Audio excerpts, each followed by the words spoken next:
سورہ جن کا آغاز ہوتا ہے جو کہ قرآن کے اندر جس کا 72 نمبر ہے، نزول کے اعتبار سے 40 نمبر ہے، اور دو ہی رکوع ہیں اس کے۔ بسم اللہ الرحمن الرحیم۔ قل اوحی الی انہ استمع نفر من الجن فقالوا انا سمعنا قرآنا عجبا۔ کہہ دو کہ مجھے وحی کی گئی ہے کہ یقیناً جنوں کے ایک گروہ نے کان لگا کر غور سے سنا۔ جب جب جب لوگ انسان نبی کریم صلی اللہ علیہ وسلم کی باتوں کو نہیں سن رہے تھے، تو پھر جنوں کے ایک گروہ نے نبی کریم صلی اللہ علیہ وسلم کی باتوں کو غور لگا کر سنا، ایک الگ مخلوق نے۔ تو انہوں نے کہا کہ یقیناً ہم نے ایک عجیب قرآن سنا ہے جو ہدایت کی طرف رہنمائی کرتا ہے، تو ہم اس پر ایمان لائے ہیں، اور ہم اپنے رب کے ساتھ کسی کو ہرگز شریک نہیں کریں گے۔ یعنی ان کے بھی اپنے ایمان ہیں، ان کے بھی، وہ بھی دین اسلام پر چلنے والے ہیں۔ اور یقیناً ہمارے رب کی شان بہت بلند ہے، اس نے نہ کوئی بیوی بنائی اور نہ ہی کوئی اولاد، یعنی وہ جو عیسائیت ہے اس کا انہوں نے انکار کیا کہ وہ غلط کر رہے ہیں۔ اور یقیناً ہمارے نادان اللہ تعالیٰ کے بارے میں زیادتی کی بات کہتے رہے ہیں۔ یہ جنوں کی بات ہو رہی ہے، انہوں نے یہ کہا، یعنی یہ ٹولہ جو تھا وہ شاید عیسائیت پر تھا۔ اور یقیناً ہم نے یہی سمجھا تھا کہ انسان اور جن اللہ تعالیٰ کے بارے میں ہرگز جھوٹ نہیں بولیں گے۔ وہ کہتے ہیں کہ ہم تو یہی سمجھتے تھے کہ انسان کبھی جھوٹ نہیں بولے گا اور نہ ہی جن بولے گا۔ اتنی بڑی من گھڑت بات ان انسان اور جنوں نے بنا لی۔ اور یقیناً انسانوں میں سے کچھ لوگ جنات میں سے اور بعض لوگوں کی پناہ پکڑتے تھے، تو انہوں نے جنوں کو سرکشی میں بڑھا دیا۔ ہوا یہ کہ اس سے قبل جن جو تھے وہ انسانوں سے ڈرا کرتے تھے، لیکن ہوا یہ کہ ایک جنگل میں کچھ لوگ بکریاں چرانے کے لیے گئے، اس جنگل میں کچھ بکریاں جو ہیں وہ غائب ہو گئیں۔ انہوں نے سمجھا کہ یہ جنات جو ہیں یہ بکریاں ان کی چوری اٹھا کر لے گئے ہیں۔ اس کے بعد اس شخص نے جا کر تمام لوگوں میں جا کر یہ بتا دیا کہ جنات وہاں سے بکریاں لے لیتے ہیں۔ اس کے بعد جب بھی کوئی وہاں پر جاتا تو وہاں پر جنگل میں جانے سے قبل ان جنات سے پناہ مانگتے۔ پھر جنات کو اندازہ ہوا، یعنی کہ حضرت سلیمان علیہ السلام کے وقت سے لے کر بہت سالوں تک جنات انسانوں سے ڈرتے رہے۔ پھر جنات کو یہ اندازہ ہوا کہ انسان تو مجھ سے ڈرتے ہیں، اور ہم ہیں کہ ہم ان سے ڈرتے ہیں۔ اس لیے اللہ تعالیٰ نے فرمایا، اور یقیناً کچھ لوگ جنات میں سے انسانوں میں سے کچھ لوگ جنات میں سے بعض لوگوں کو یہ پناہ پکڑتے تھے، تو انہوں نے جنوں کو سرکشی میں بڑھا دیا۔ اور یقیناً انہوں نے بھی وہی گمان کیا جیسا کہ تمہارا گمان تھا کہ اللہ تعالیٰ کسی کو بھی نہیں اٹھائے گا۔ جن بھی یہی سمجھتے تھے، کیونکہ وہ بھی جو کافر جن ہیں وہ بھی یہی سمجھتے تھے۔ اور یقیناً ہم نے آسمان کو ہاتھ لگایا، ہم نے اسے اس طرح پایا کہ وہ سخت پہرے اور چمکدار شعلوں سے بھر دیا گیا۔ یعنی جنات جو پہلے جاتے تھے نا آسمانوں پر، تو پھر جب نبی کریم صلی اللہ علیہ وسلم کو مبعوث فرمایا گیا، اس کے بعد ان کا اوپر جانا بند کر دیا گیا۔ تو پھر جب وہ اوپر جاتے تو پھر ان کو وہاں پر آسمان پہ پہرے بہت سخت کر دیے گئے، اور پھر چمکدار شعلوں سے ان کو مارا جاتا تھا۔ اور یقیناً ہم اس کی کئی جگہوں سے میں باتیں سننے بیٹھا کرتے تھے۔ یہ جنات کی ساری باتیں ہو رہی ہیں، وہ کہتے ہیں ہم تو آسمانوں کی باتیں سننے کے لیے بیٹھتے تھے۔ تو اب جو کوئی بھی کان لگاتا ہے وہ اپنے لیے ایک چمکدار شعلہ گھات میں پاتا ہے، وہ چمکدار شعلہ آ کر اس کو پکڑ لیتا ہے۔ اور یقیناً ہم نہیں جانتے کہ جو زمین میں ہیں ان کے ساتھ برائی کا ارادہ کیا گیا ہے یا ان کے رب نے ان کے ساتھ بھلائی کا ارادہ کیا ہے۔ وہ دیکھنا چاہتے تھے کہ آخر ایسا کیا معاملہ ہوا کہ ہمارا اوپر جانا بند کر دیا گیا۔ اور یقیناً ہم میں سے کچھ لوگ نیک ہیں اور کچھ اس کے علاوہ ہیں، ہم مختلف گروہوں میں تقسیم ہیں۔ اور یقیناً ہم نے یقین کر لیا کہ ہم اللہ تعالیٰ کو زمین میں ہرگز عاجز نہیں کر سکیں گے، اور نہ ہی بھاگ کر اسے عاجز کر سکیں گے۔ اور یقیناً ہم نے ہدایت کو سنا، ہم اس پر ایمان لے آئے۔ پھر جو کوئی اپنے رب پر ایمان لائے گا تو اسے نہ نقصان کا خوف ہوگا اور نہ ہی زیادتی کا۔ اور ہم میں سے کچھ فرما بردار ہیں اور کچھ بے انصاف ہیں۔ چنانچہ جو فرما بردار ہوا تو اس نے بھلائی کا ارادہ کیا، اور جو بے انصاف ہے تو وہ جہنم کا ایندھن ہے۔ اور یہ اگر لوگ راہ ہدایت پر ثابت قدم رہتے تو ہم انہیں ضرور بہت وافر پانی سے پلاتے، تاکہ ہم اس میں کو آزمائیں، اور جو اپنے رب کے ذکر سے منہ موڑے گا وہ اسے سخت عذاب میں داخل کرے گا۔ اور یقیناً مسجدیں اللہ تعالیٰ ہی کی ہیں، چنانچہ ان میں اللہ تعالیٰ کے سوا کسی کو نہ پکارو۔ اور یقیناً جب اللہ تعالیٰ کا بندہ اس کو پکارنے کے لیے کھڑا ہوا تو قریب تھا کہ لوگ تہ بتہ اس پر جمع ہو جائیں۔ کہہ دو کہ میں اپنے رب ہی کو پکارتا ہوں، اور میں اس کے ساتھ کسی کو شریک نہیں بناتا۔ کہہ دو کہ بلا شبہ میں نے تمہارے کسی میں نہ تمہارے کسی نقصان کا اختیار رکھتا ہوں نہ ہی کسی بھلائی کا۔ کہہ دو کہ مجھے اللہ تعالیٰ سے ہرگز کوئی نہیں بچائے گا اور میں اس کے سوا ہرگز کوئی جائے پناہ نہیں پاؤں گا، مگر اللہ تعالیٰ کی بات اور اس کے پیغامات پہنچا دینا ہے۔ اور جو کوئی اللہ تعالیٰ اور اس کے رسول کی نافرمانی کرے گا تو اس کے لیے بلا شبہ جہنم کی آگ ہے، وہ اس میں ہمیشہ ہمیشہ رہنے والے ہیں، حتیٰ کہ جب وہ دیکھیں گے کہ جس کا ان سے وعدہ کیا جاتا ہے تو جلد ہی وہ جان لیں گے کہ کس کے مددگار زیادہ کمزور اور تعداد میں کم ہیں۔ کہہ دو کہ میں نہیں جانتا کہ وہ قریب ہے، یعنی وہ قیامت قریب ہے جس کا تم سے وعدہ کیا جاتا ہے، یا میرا رب اس کے لیے کوئی مدت رکھے گا۔ غیب کا جاننے والا وہی ہے، بس وہ اپنے غیب پر کسی کو مطلع نہیں کرتا، مگر کوئی رسول جسے اس نے پسند کر لیا تو یقیناً وہ اس کے آگے پیچھے پہرا لگا دیتا ہے، تاکہ وہ جان لے انہوں نے اپنے رب کے پیغامات پہنچا دیے ہیں، اور اللہ تعالیٰ نے ان چیزوں کا احاطہ کر رکھا ہے جو ان کے پاس ہیں، اور اس نے ہر شے کو شمار کر رکھا ہے۔ یعنی اللہ تعالیٰ نے ہر نبی کے لیے پہرے دار لگا دیے، تاکہ وہ دیکھیں کہ انہوں نے، اللہ رب العزت دیکھے کہ ان لوگوں نے، نبیوں نے اللہ کے پیغام کو کتنا پہنچایا اور اس میں کوئی کمی بیشی تو نہیں کی۔ اتنا آسان نہیں ہے اللہ تعالیٰ کی پیغامات کو ہم تک پہنچانا، اتنا آسان نہ تھا، لیکن ہم وہ انسان ہیں کہ جس کو اس کی کوئی قدر نہیں، جس کو کوئی سمجھ نہیں کہ اللہ تعالیٰ نے یہ کتنا بڑا منصب ہم سب کی طرف، اللہ تعالیٰ نے قرآن کو نازل کر کے نبیوں کا کتنی بڑی ذمہ داری ہمارے سر پر عائد کر دی ہے کہ ہم قرآن کی باتوں کو آگے عام لوگوں تک پہنچائیں۔ بدقسمتی سے ہم خود اس پر عمل نہیں کرتے، ہم لوگوں تک کیا پہنچائیں گے؟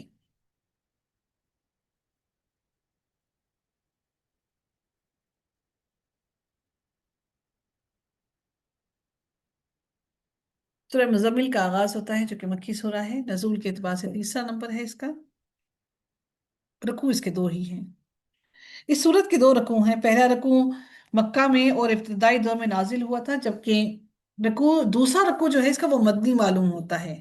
اس میں قتال فی سبیل اللہ کا بھی ذکر ہے اور فرضی صدقہ یعنی زکوٰۃ کا بھی، اور یہ دونوں باتیں مدنی دور میں فرض ہوئیں۔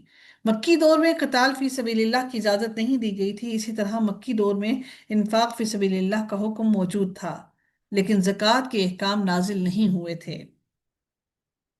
انداز خطاب سے معلوم ہوتا ہے کہ یہ آیات اس وقت نازل ہوئی تھی جب نبی کریم صلی اللہ علیہ وسلم رات کو سونے کے لیے بستر پر چادر اوڑھ کر لیٹ چکے تھے، اور اس انداز میں جو خطاب کیا گیا، اس سے آپ صلی اللہ علیہ وسلم کو یہ ہدایت دی جا رہی ہے کہ پاؤں پھیلا کر اور بے فکر ہو کر سونے کے دن بیت چکے ہیں، اب آپ کی ذمہ داریاں کچھ اور قسم کی ہیں۔ اے چادر اوڑھنے والے، رات کو قیام کرو مگر کم، آدھی رات یا اس سے تھوڑا کم کر لو۔